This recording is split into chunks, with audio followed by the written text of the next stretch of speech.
On the last day of March 1975, a chilling scene unfolded in Hamilton, Ohio. This Easter Sunday entered American crime history as one of the most horrifying family massacres ever recorded. A city of 63,000 residents, about 20 miles north of Cincinnati, where everyone knew their neighbors. With the Great Miami River at its center, the rhythms of daily life in Hamilton moved with a predictable calm. The Rupert family lived in a modest, unassuming home on Minor Avenue, a quiet, tree-lined street a block north of St. Anne Catholic Church. To outsiders, they might have appeared just like any other family, but the dynamics within the walls of their home were far more complex. James Rupert, born on March 29, 1934, lived with his mother Charity in a middle-class neighborhood. During his early years, the Ruperts lived in a long barn-like home without indoor plumbing or running water, where his father kept chickens and squabs at the back.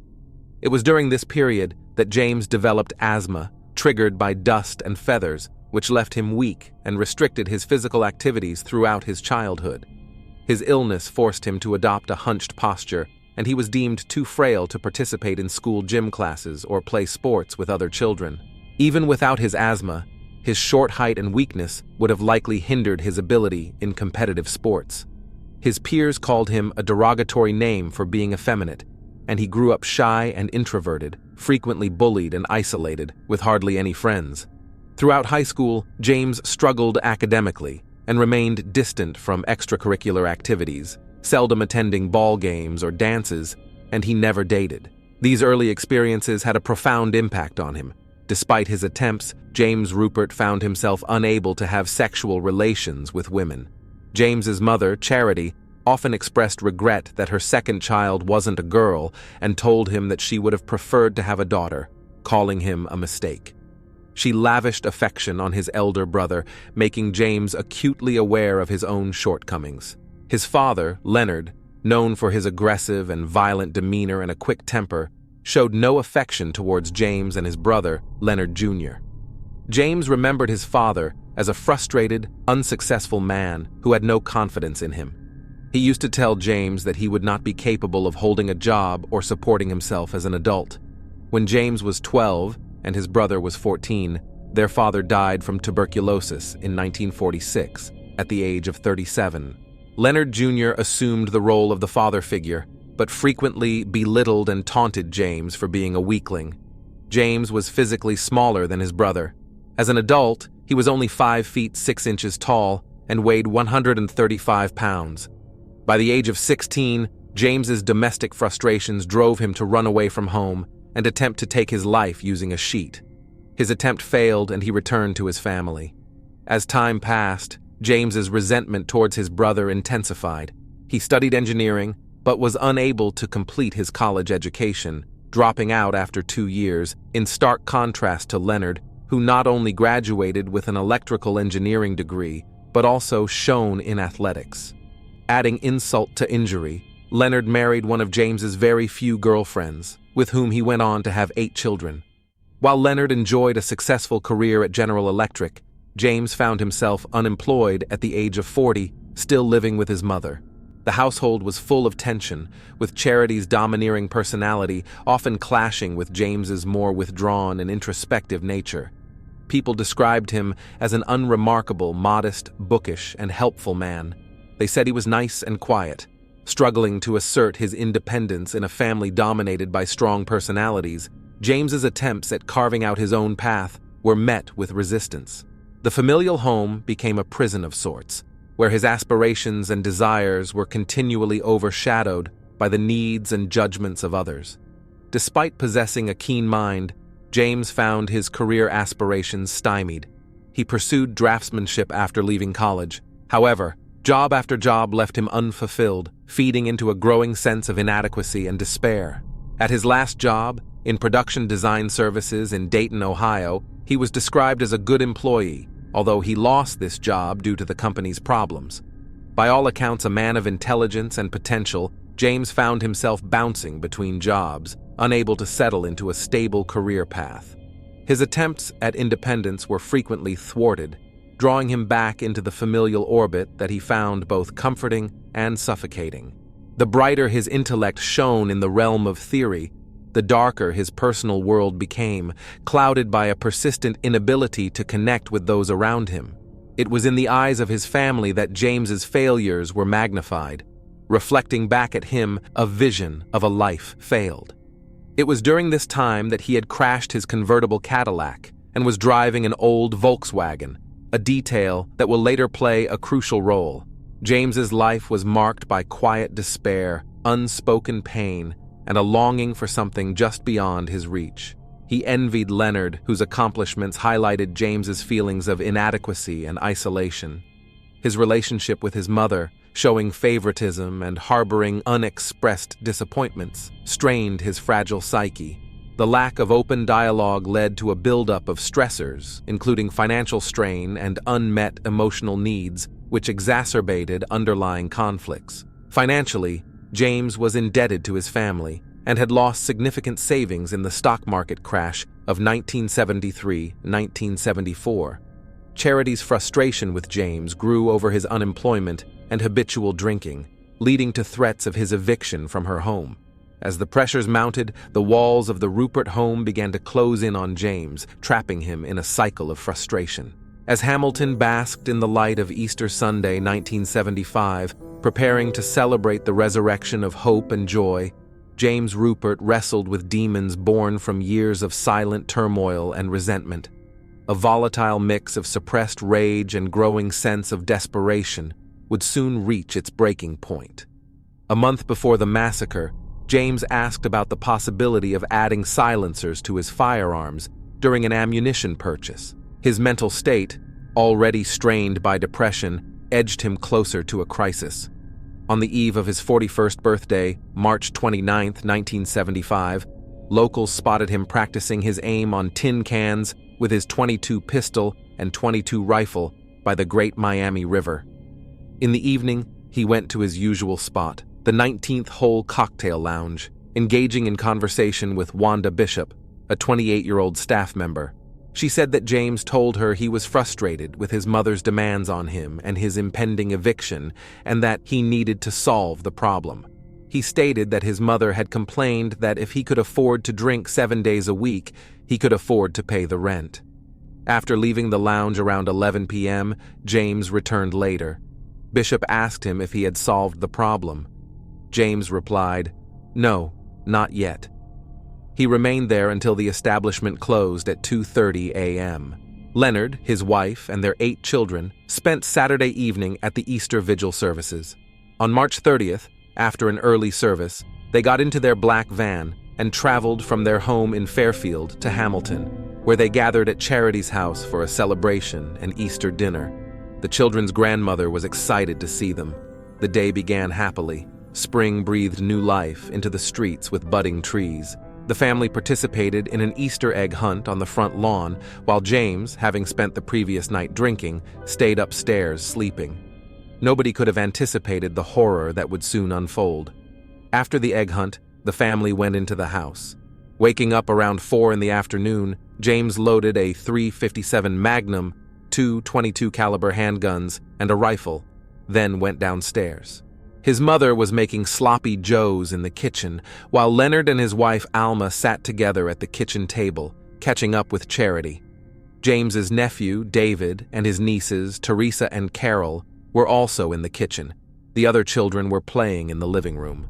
As James entered the kitchen, Leonard asked him with a mocking smile, "How's your Volkswagen, Jimmy?" James said he took it as an insult.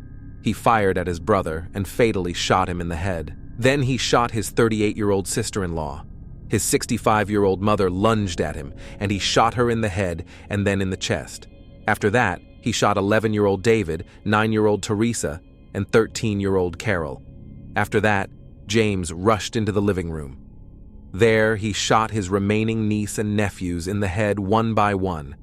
12-year-old Anne, 17-year-old Leonard, 16-year-old Michael, 15-year-old Thomas, and 4-year-old John.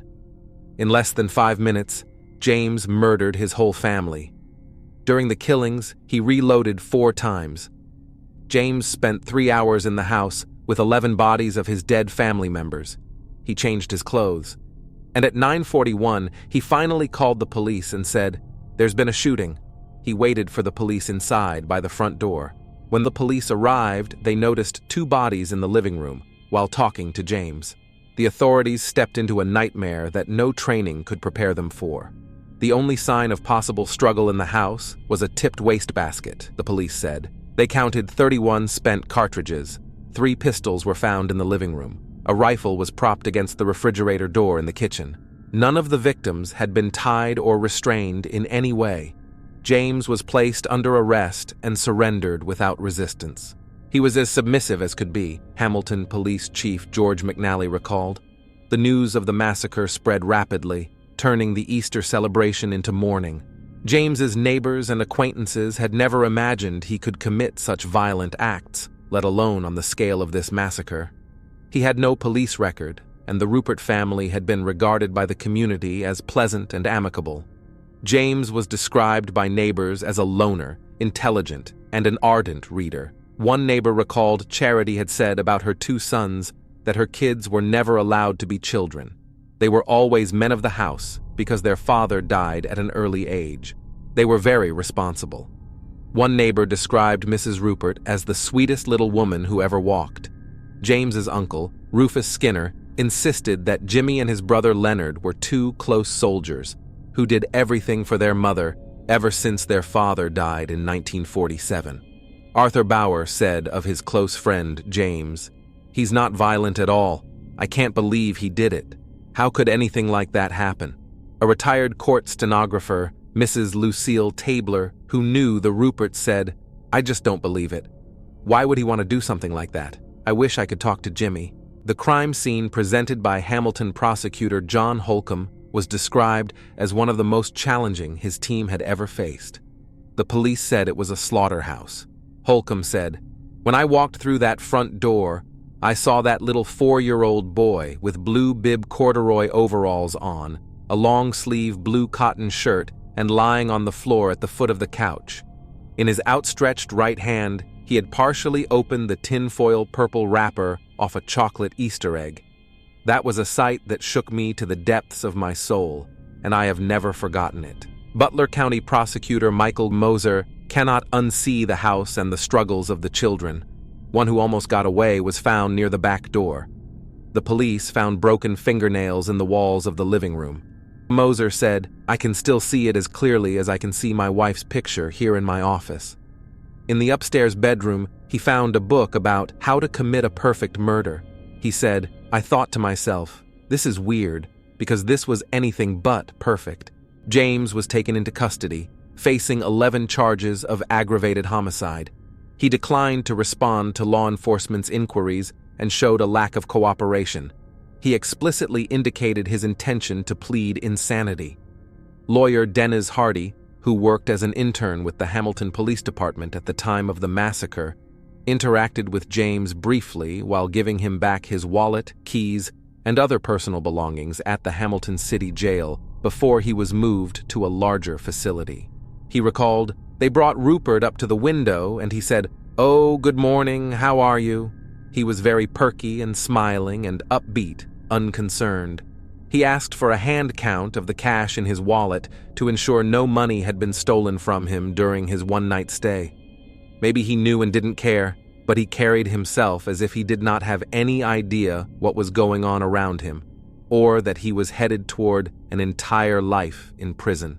You could tell that he was not appreciating what he had done." Hardy described Rupert as nonchalant and casual. He wasn't smirking or cocky or anything like that, like he planned something and got away with it. It was just another day to him, it appeared to me, just from the 1 to 2 minutes we spent conversing. The 11 victims were laid to rest in Arlington Memorial Gardens in Cincinnati, Ohio. The trial took place in Hamilton, Ohio, in June 1975, where a panel of 3 judges convicted James of 11 counts of murder, issuing a life sentence on July 3rd. Between 1972 and 1976, the death penalty had been suspended in the U.S. as a result of a pending Supreme Court decision, so James could not be sentenced to death. This decision focused on the inconsistency and potential discrimination in death penalty sentences leading to its suspension until states could reform their laws to address these concerns. James entered a plea of insanity. Defense attorney Bressler said that the very act Rupert had committed was itself insane, that Rupert had been insane for 10 years, and that he was incapable of controlling his actions. 2 of the judges found Rupert sane and convicted him of 11 counts of aggravated murder. The 3rd found him insane. However, the Ohio Supreme Court ruled that Rupert was erroneously told the 3 judges would have to unanimously agree. He was granted a new trial that began in 1980. It was conducted in Findlay, Ohio, 125 miles north, to ensure a fair trial away from Hamilton. Rupert was handed down 11 consecutive life sentences. James appealed, and in 1982, an appeals court approved a retrial. Prosecutors believed that James had carefully schemed to kill his family and intended to plead insanity to be declared not guilty, aiming for a subsequent release and to inherit his mother's and brother's estates, savings accounts, and other investments, valued at $300,000.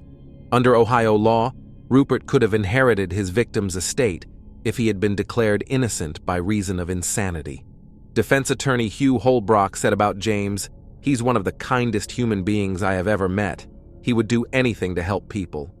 Believing his client suffered from insanity, he used his own funds to recruit top psychiatrists and psychologists nationwide. 2 psychiatrists testified that James suffered from paranoia and delusions of persecution and claimed he was unable to control his actions at the time of the shooting. Harvard University psychiatrist Dr. Lester Grinspoon said, "In fact, if there had been more people in the house, they might have been killed also." A psychiatrist said that Rupert lay on a couch for 2 hours after the shootings and contemplated taking his life. James said it would have been a mortal sin to do it, and that he didn't want it to be his last act, so he called the police. When the police arrived, he told them, "My mother drove me crazy by always combing my hair, talked to me like I was a baby, and tried to make me into a homosexual." Grinspoon testified in James's defense. He said, "Rupert was clearly a person who suffered from severe paranoia and operated under a well-developed delusional system. He believed that the FBI was in concert with his mother and his brother to demonstrate that he was a homosexual. An innocuous remark by his brother that Rupert interpreted as tainting him triggered the shootings," Grinspoon said. His defense team said Rupert was beaten and taunted by Leonard. In James's mind, he was a sadist. He locked him in closets when he was a child, tied him with a rope, beat him with a hose, and sat on his head until he screamed. As time passed, he started to see his brother as a major figure in an emerging conspiracy against him. James's paranoia escalated after he had made an obscene call to an employee at the local public library. James believed his mother and brother were trying to tarnish his reputation by spreading word and reporting to the FBI that he was both a communist and homosexual. He was convinced that the FBI was tapping his phone at home and in bars and restaurants he went to. James told psychiatrists about being followed by the State Highway Patrol, the local sheriff's department, private detectives, and the Hamilton police. During the trial, psychiatrists said that Rupert was under the impression for months that his brother had been deliberately tampering with his Volkswagen. He was sure that Leonard had tampered with the engine, intentionally damaged the carburetor and distributor, ruined the windshield wipers, loosened the bumper, and punctured the muffler.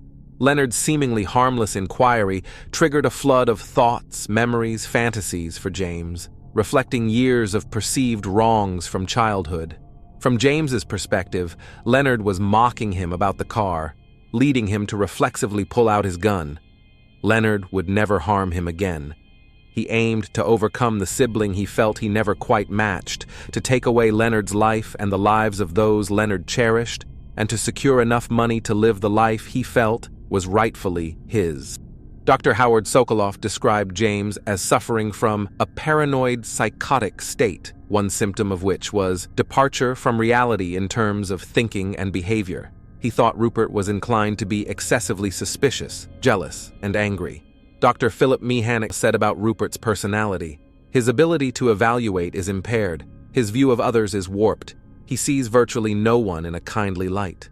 Dr. Grinspoon testified that Rupert's reaction may have been uncontrollable.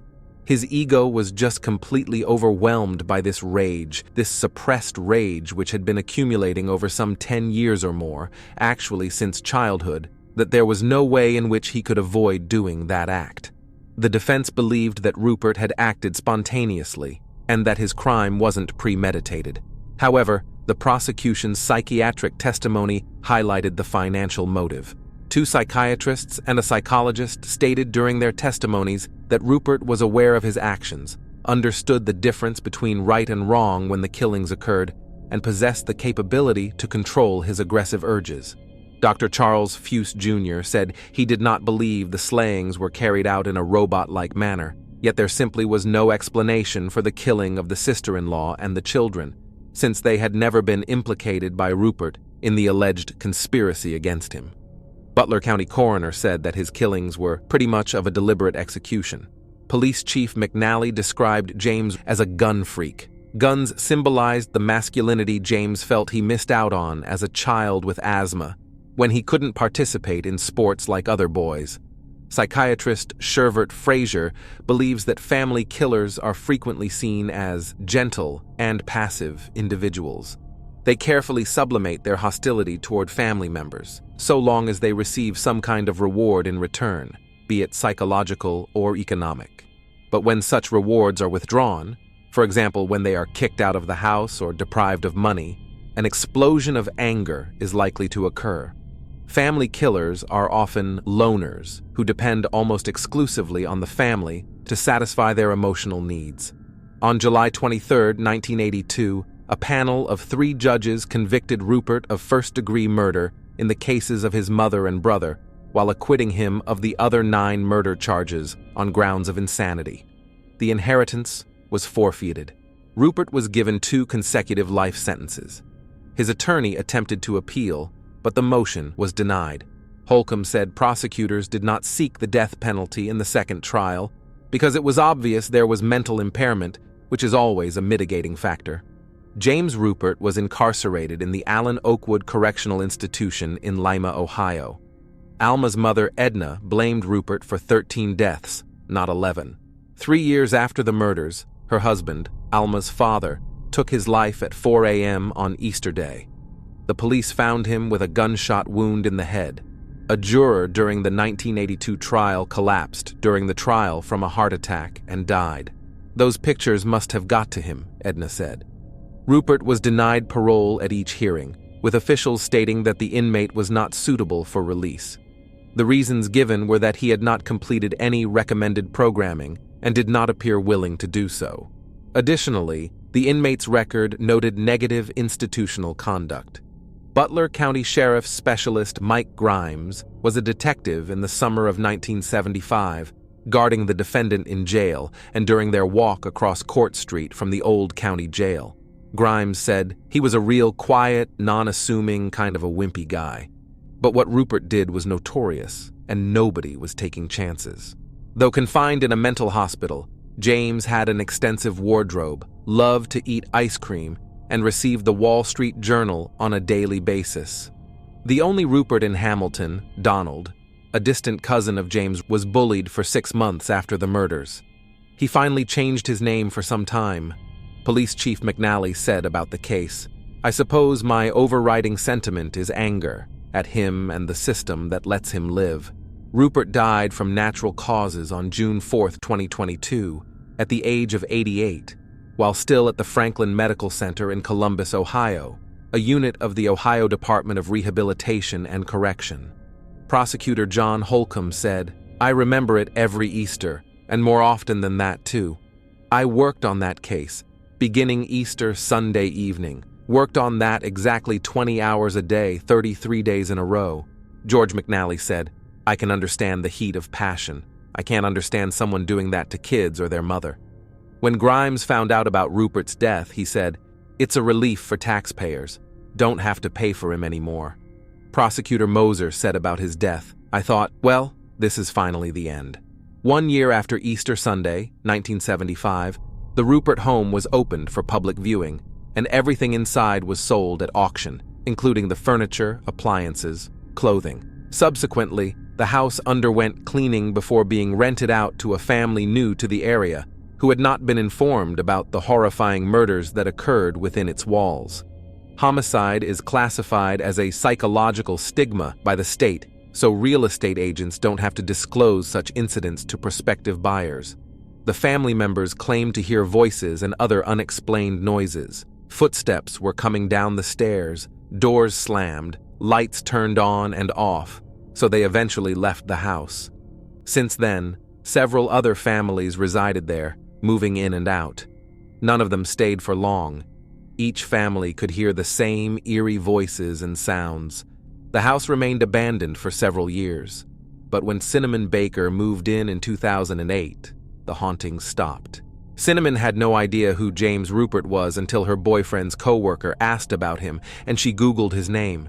She couldn't believe it when she saw the Easter Sunday massacre headlines. But there were no bullet holes or strange odors in the house. She said, this one just happened to have a history everyone knew about. It was only after signing the contract that Cinnamon noticed the stains on the floorboards. They were still there. She said, it's just proof that it happened. If I stop and think about it, sure, it's creepy and scary, but it doesn't make me feel any less safe being here. The previous owner, Snyder, who had sold the house to Baker, said, it's just like driving down the street. Do you avoid an intersection because somebody got run over there? It's just a building that something happened in. To me, it doesn't matter. I don't believe in the occult and all that hogwash. The only thing that scared Cinnamon was James Rupert, when he was still alive and eligible for parole. She said then, I just don't see it happening, but if he were to get parole, it would freak me out. I don't know if I'd move out. I don't know if I'd have a choice. I'd have to sell the house. But would anyone buy it knowing he's been paroled? The Easter Sunday massacre remains the largest mass murder in a private residence in U.S. history. Was James Rupert's family annihilation a moment of madness, or was it a calculated plan to solve his money problems? And would you move into a house which had been a crime scene, with the possibility of the criminal being released on parole? Tell me your thoughts in the comments.